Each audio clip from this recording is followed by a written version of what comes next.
Okay. After the term sheet, you've signed the term sheet, you're going to get an investment. You have at least one investor. What are you going to do? How are you going to set up a round? So generally, you will have a lead investor, and you will work with this lead investor to figure out all of the definitive documents that you're going to sign, that all of the investors are going to sign, figure out the terms. And the lead investor is going to do diligence on you, meaning they're going to go through all of your legal files and figure out what's wrong and ask questions and ask follow-up and try to make sure that you're not too concentrated in one customer relationship where you are necessarily, if you lose that customer, the business is dead or what have you. This is normal. Different law firms, different investors go into a different level of detail with this, but I think it comes as a surprise to a lot of people how much stuff they're going to ask you to dig up and what you didn't have before. So I often find myself in a position where a company that even thought they had sent all of their documents finds that they're missing a board consent or something is signed some weird way. Yes, obviously we built software to help you gather all this stuff in real time and sort it out for you so you don't have this horrible exercise, but the reality is most people are not, even if they're using the software, they're not being diligent about putting everything into the software. And that means that you've now got a deal on the table. You as the founder have to go back and dig through and find this stuff.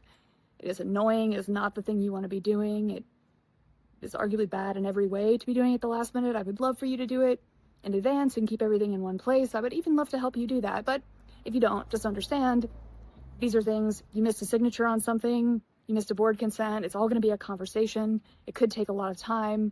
As you send in stuff, you're going to see more stuff come through.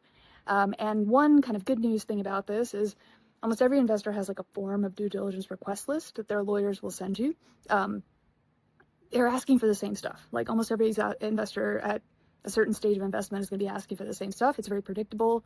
So we kind of predicted it for you so you could just send it, but just understand, to the extent you're paying lawyers by the hour to go through and make sure everything perfectly matches this list, you're probably fine just dumping everything you have on them.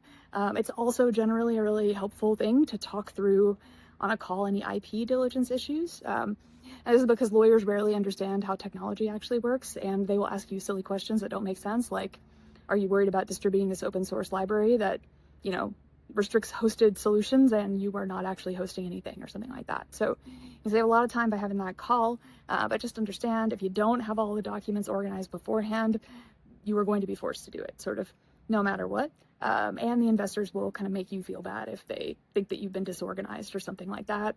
Not every investor, but I would say a significant portion of their lawyers at least throw some shade if you haven't actually organized your shit. So if you can do it in advance, you will save genuinely 50% extra. So it will generally cost you 2/3 to do the financing if you just organized everything in advance, have it all ready, made sure everything was signed. If I can tell you one piece of advice that's going to save you a shit ton of money on lawyers, just get stuff organized first. That's all.